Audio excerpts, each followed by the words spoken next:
இந்த இடத்துல அப்போ ஒளியின் இடத்துக்கு ஒரு மனிதன் வர வேண்டும் சொன்னா அதுக்கு முன்னாடி எங்க இருக்கிறான்? இருளில் இருக்கிறான்.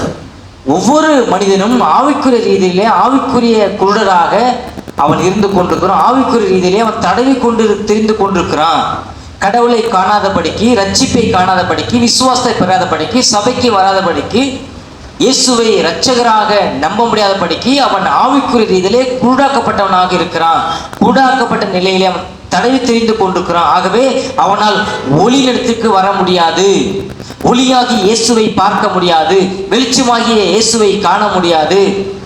ஆகவே வெளிச்சமாகிய இயேசுவை ஒரு மனிதன் காண வேண்டும் என்று சொன்னால் அவன் யாரை விசுவாசிக்க வேண்டும்? அவன் எதன் வழியாக பார்க்க வேண்டும் சொன்னால் வேத வசனத்தை ஒரு மனிதன் காணும் போது அவன் இருளை விட்டு ஒளியிடத்திற்கு வருவான்.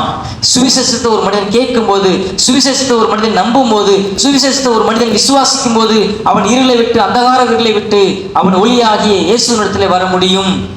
சாத்தானுடைய அதிகாரத்திலிருந்து அவன் கிறிஸ்துவிடத்துக்கு வர முடியும், தேவனிடத்திற்கு வர முடியும்.